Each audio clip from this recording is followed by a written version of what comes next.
বন্ধুরা, গতকালকের ভিডিওতে বেশ কিছু লেভেল শেয়ার করেছিলাম। তার সাথে এটাও শেয়ার করেছিলাম যে রেঞ্জ বাউন্ড টাইপের সিচুয়েশন দেখবেন আজকের দিনে, সেটা তো দেখেইছেন। তার সাথে সাথে শেয়ার করেছিলাম কিন্তু 25,520 এই লেভেলটা। কি বলেছিলাম? যে উপর থেকে গ্যাপ ডাউনের সঙ্গেই খুলে আর তলার দিকে আসুক, ফ্ল্যাট খুললেই আসুক, তলার দিকে যদি পড়ে তাহলে ম্যাক্স টু ম্যাক্স কনসিডার করা যেতে পারে 25,520। এই জায়গাটার কাছাকাছি থেকে উপরের দিকের জন্য যদি ঘোরার সিচুয়েশন তৈরি হয় বা রিভার্সাল প্যাটার্ন ইন্টারডেতে শুরু হয়, তাহলে আপসাইডের দিকের জন্য মুভমেন্ট দেখবো। আদারওয়াইজ কি হবে, যদি এই রেঞ্জটাকে ব্রেক করে দেয় তাহলে কিন্তু এখান থেকে বাউন্স পেলেও সেটা কিন্তু সাসপেন্ড করতে পারবে না। টেকনিক্যালি যদি দেখেন, এই লেভেলটা তো ব্রেক করেইছে, তারপর বাউন্সও পেয়েছি, তলার দিকের জন্য পড়েওছে। কালকের দিনের জন্য কি হতে পারে? কালকের দিনের জন্য যদি দেখেন বাজারকে, সেক্ষেত্রে দেখতে পাবেন যে আশা করছি যে টেকনিক্যালি অনুযায়ী এই রেঞ্জটা যেহেতু ব্রেক করে দিয়েছে, তাহলে এখানে সাস্টেন করা উচিত নয়। এখানে বেশ কিছু প্যাটার্ন তৈরি হচ্ছে আওয়ারলি টাইম ফ্রেম অনুযায়ী, যেটা আপনাদের সাথে শনিবার দিনের ভিডিওতেও শেয়ার করে দিয়েছি। তো সেই প্যাটার্ন অনুযায়ী এখানে লাস্ট যে প্যাটার্নের লাস্ট লেগ তৈরি হচ্ছে, সেই জায়গাটা যদি খেয়াল করে দেখেন, সেটা হচ্ছে নয় এইসব জায়গা থেকে, এর কাছাকাছি থেকে আপসাইডের দিকের জন্য ঘুরতো। যদি এই রেঞ্জটা ব্রেক করে তাহলে কিন্তু এই জায়গাটা একটা সাপোর্টের জায়গা তৈরি করবে, যেটা হচ্ছে 25,418। তার মানে কালকের দিনে যদি বাজার খুললে গ্যাপ ডাউনে, কোনো ক্ষেত্রে দেখলেন যে গ্যাপ ডাউনে খুললো, বাউন্স ছোটখাটো নিতেই পারে, কিন্তু খেয়াল রাখবেন যে ওপরের দিকে কোনো কারণেই 25,630 যে সুইং হাইটা দেখতে পাচ্ছেন, এটা ব্রেক করা চলবে না। বা ছোটখাটো গ্যাপ আপের সঙ্গেও খুলতে পারে। খোলার পর যদি দেখলেন যে লুপ তৈরি করলো, তাহলে এখান থেকে সেল অফ কিন্তু একটা তোর আমরা তলার দিকের জন্য পেতে চলেছি, এবং সুন্দর একটা মুভমেন্টাম পেয়ে যাব মর্নিং সেটআপের মধ্যেই। এবার যদি বড় সড়ো গ্যাপ ডাউন খুললো, হয়তো দেখলেন যে 25,418-20 কাছাকাছি গ্যাপ ডাউন হলো, এবার গ্যাপ ডাউন হওয়ার পর বাউন্স নিতেই পারে, কিন্তু সেটা লুপ বানিয়ে আবারও কিন্তু তলার দিকের জন্য মুভ করতে শুরু করবে। সেক্ষেত্রে মর্নিং এর যে স্ক্যাল্পিং মুভটা যেটা এক্সপেক্ট করছিলাম, এইসব জায়গার কাছাকাছি থেকেই তলার দিকের জন্য পড়বে। ছোটখাটো গ্যাপ আপ হোক বা ছোটখাটো গ্যাপ ডাউন হোক, তারপর ছোটখাটো বাউন্স হোক বা ফ্ল্যাট খুলেই পড়ুক, যেটা এক্সপেক্ট করছিলাম সেই মুভটা হয়তো পাওয়া যাবে না। কিন্তু মোটামুটি খেয়াল রাখবেন যে 25,520 আমার মনে হচ্ছে যে কালকের দিনে হয়তো আবারও ব্রেক করবে, মর্নিং এর দিক থেকেই পাবেন। এবং ব্রেক করার মাত্রই কিন্তু তলার দিকে এই জায়গাটা কিন্তু টার্গেট করবে, যেটা হচ্ছে 25,418-20 এই জায়গাটার কাছাকাছি। এরপর আসল মুভ কিন্তু শুরু হবে। কেন বলছি? কারণ রেঞ্জ ক্যালকুলেশন অনুযায়ী গতকালকের ভিডিওতে আপনাদের সাথে শেয়ার করেছিলাম যে রেঞ্জ বাউন্ড টাইপের সিচুয়েশন দেখবেন।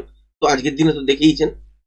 আগামীকালকের জন্য যদি দেখেন, তাহলে ট্রেন্ডিং মুভমেন্ট তো বলবো না, কিন্তু মোটামুটি খুব ভালো একটা মোমেন্টাম আসতে চলেছে কিন্তু বাজারে নিফটির এক্সপায়ারিতে। সুতরাং এখান থেকে এক্সপেক্ট করবো, যদি বড় সড়ো গ্যাপ ডাউনও খোলে, তাহলে কিন্তু একটু ওয়েট করবেন। লুপ তৈরি করার পর যদি 25,418 ব্রেক করে, তাহলে কিন্তু এখান থেকে সেল অফ শুরু হয়ে যাবে। যদি ছোটখাটো গ্যাপ ডাউনের সঙ্গে খোলে বা ছোটখাটো গ্যাপ আপ করলো, কিন্তু ওপরের সুইংটা যদি ব্রেক না করে, যেটা হচ্ছে 25,640, এটা যদি ব্রেক না করে বা ফ্ল্যাট খুলে তলার দিকের জন্য এলো, তারপর একটা বাউন্স নিল, তাহলে বাউন্সটা নেবার পর ওয়েট করবেন। এবং 25,520 এই লেভেলটা যখনই ব্রেক করবে, সেক্ষেত্রে আবারও কিন্তু একটা স্ক্যাল্পিং মুভমেন্ট 25,420 পর্যন্ত আপনারা কিন্তু নিতে পারেন। এর পরের লেভেল যদি দেখেন, যে যদি এই লেভেলটাকেও দেখলেন যে মর্নিং সেটআপেই 15-20 মিনিটের মধ্যে বা আধ ঘন্টার মধ্যে তলার দিকে এইসব জায়গায় চলে এসছে, তারপর এই লেভেলটাকেও ব্রেক করে দিয়ে চলছে, তাহলে কিন্তু এখান থেকে ফ্রি ফল কিন্তু শুরু হয়ে যেতে পারে। এবং সেই ফ্রি ফলটা কত দূর পর্যন্ত আসতে পারে? এই ফ্রি ফলটা কিন্তু আসতে পারে ঠিক এই জোনটার কাছাকাছি পর্যন্ত। কালকের দিনেই এত বড় মুভমেন্ট দেখতে হবে তার কোনো মানে নেই, কিন্তু টোটাল মুভমেন্টটা আওয়ারলি টাইম ফ্রেম অনুযায়ী, প্যাটার্ন অনুযায়ী এই জোনটাতেই কিন্তু টার্গেট করবে। কালকের দিনে কতটা আসতে পারে? আসতে পারে যে 25,100-র কাছাকাছি এলো, বা 150-এর কাছাকাছি এলো, 25,200-র কাছাকাছি এলো, বা 25,050-এর কাছাকাছি এলো, হতেই পারে। বা পুরোটাই হয়তো কভার করে দিল। এটাও কিন্তু এক দুটো হচ্ছে লেভেল। এই দুটো লেভেলের মধ্যিখানে যে স্পেসটা দেখতে পাচ্ছেন, এটা হচ্ছে একটা জোন। এই জোনের মধ্যেও আসতে পারে। আবার এই যে টপের জায়গাটা, যেটা হচ্ছে 25,050, এই পর্যন্ত আসতে পারে। এর মধ্যিখানেও আসতে পারে, একদম লাস্টের দিকে এই জায়গাটা পর্যন্ত আসতে পারে, যেটা হচ্ছে 24,950। এটা কিন্তু তাহলে প্যাটার্নটা কিন্তু কমপ্লিট হবে। কখন কনফার্মেশন পাবেন? যখন দেখবেন যে 25,420 ব্রেক করে দিয়ে চলছে, তখন কনফার্মেশন পেয়ে যাবেন যে এইটা এই জোনটাকে কিন্তু টার্গেট করতে আসছে। যতক্ষণ না করছে ততক্ষণ পর্যন্ত পসিবিলিটিস কি থাকবে, যে 25,520 এই লেভেলটাকে যদি ব্রেক করে তাহলে তলার দিকে 25,420 পর্যন্ত আসতেই পারে। তারপরও কিন্তু বাউন্স হয়ে যাবার উপরের দিকে সম্ভাবনা কিন্তু থাকবে, এবং কত দূর পর্যন্ত থাকবে সেটা কিন্তু আস্তে আস্তে ধীরে ধীরে আপনারা প্রমাণ পাবেন। সুইং হাই এবং ইন্টারডেতে ফ্রেশ প্রাইস অ্যাকশন অনুযায়ী যদি কন্টিনিউশন প্যাটার্ন তৈরি হয় তাহলে এই মুভগুলো কিন্তু আস্তে আস্তে উপরের দিকের জন্যই শিফট হতে শুরু করবে। এবার যদি দেখা যায় যে উপরের দিকে এমন একটা মুভ হলো, যেই মুভটাতে দেখলেন যে উপরের দিকে ঠিক এই যে সুইংটা দেখতে পাচ্ছেন যেটা হচ্ছে 25,900, এটাকে ব্রেক করলো, তখন কিন্তু কনফার্মেশন পাবেন এটা লাইভ হাই পর্যন্ত কনভার্ট হয়ে যেতে পারে। তার আগে বেশ কিছু জায়গা আছে যেটা হচ্ছে এই পয়েন্টটা যদি ব্রেক না করে, যেটা হচ্ছে 25,420, তাহলেও এখান থেকে কিন্তু বাউন্স করতে পারে।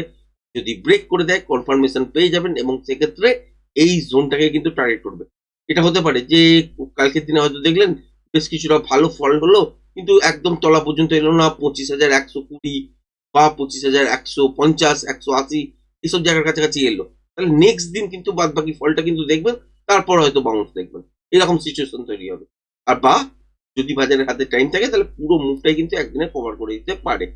আর যদি দেখেন যে 25,418 এই লেভেলটা কোনো কারণেই ব্রেক করেনি, এর কাছাকাছি বা এইসব লেভেলের কাছাকাছি থেকেই উপরের দিকের জন্য ঘুরতে শুরু করছে, তাহলে এইখানে কনফার্মেশন পাবেন কিন্তু 24,900 ওপরে।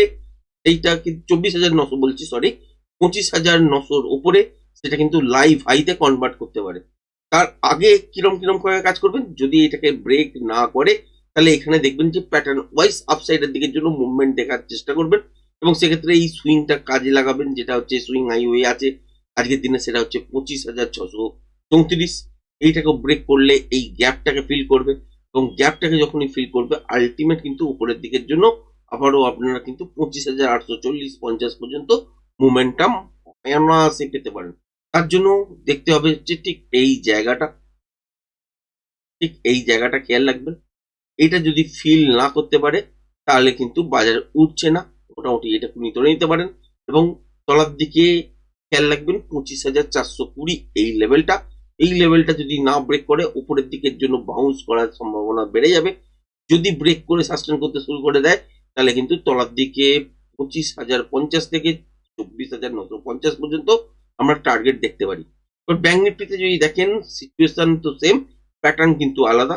সেই অনুযায়ী যদি দেখেন সেখানে হচ্ছে তলার দিকের জন্য যদি গ্যাপ ডাউনে খোলে বা ফ্ল্যাট খুললো বা ছোটখাটো গ্যাপ আপ খুললো, যদি গ্যাপ আপ খোলে তাহলে খেয়াল রাখবেন উপরের দিকে 59,980 কোনো কারণেই যেন ব্রেক না করে। সেক্ষেত্রে এখান থেকে লুপ তৈরি করলে তলার দিকের জন্য শর্ট করা যেতে পারে। যদি গ্যাপ ডাউন ছোটখাটো খোলে বা ফ্ল্যাট খুলে তলার দিকের জন্য আসে, তাহলে সেক্ষেত্রে আপনারা 59,594 বা 600 এই জায়গাটা যতক্ষণ না ব্রেক করে সাস্টেন করছে ততক্ষণ কিন্তু এটা পাবেন না সেলের। বা যদি গ্যাপ ডাউন দেখলেন যে খুললো 59,594 বা 600-র কাছাকাছি, তারপর দেখলেন যে এখান থেকে একটা ছোটখাটো বাউন্স নিতে শুরু করলো, তাহলে ওয়েট করবেন, যতক্ষণ না এই লেভেলটাকে ব্রেক করছে ততক্ষণ পর্যন্ত সেল অফ কিন্তু করা যাবে না। যদি দেখলেন যে ব্রেক করে দিয়েছে তখন থেকে কিন্তু তলার দিকের জন্য মুভমেন্ট স্টার্ট হবে। এবার যদি দেখলেন যে কালকের দিনে গ্যাপ ডাউনেই খুলেছে এবং 59,594 এর তলায় খুলেছে, তারপর দেখলেন যে এখান থেকে একটা বাউন্স নিয়েছে, বাউন্স নেবার পর দেখলেন যে আর সাস্টেন করতে পারেনি, তলার দিকের জন্যই মুভমেন্ট করছে, সেক্ষেত্রেও শর্ট হবে। এবং তলার দিকে টার্গেট অনুযায়ী যদি দেখেন এই সুইং লোটা তো পাবেনি, যেটা হচ্ছে 59,312 এই জায়গাটা। এটাকে যদি দেখেন যে ফার্স্ট হাফের মধ্যে ব্রেক করেছে তাহলে এখানে কন্টিনিউশন প্যাটার্ন ইন্টারডে বেসিস তৈরি করতে হবে। যদি ইন্টারডেতে কন্টিনিউশন প্যাটার্ন তৈরি হয় তাহলে এই মুভটা কিন্তু আরো তলায় 59,050 পর্যন্ত নিয়ে চলে আসতে পারে।